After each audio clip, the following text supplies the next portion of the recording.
You ask Tiger to solve. This deals with linear equations with one unknown. The final result is y equals 5. Let's solve it step by step. Swap sides. Group all constants on the right side of the equation. Subtract 2 from both sides. Group like terms.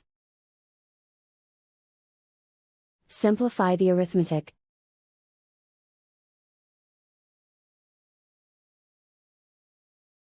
Isolate the y. Multiply both sides by -1. Remove the ones. Simplify the arithmetic. And so the final result is y equals 5.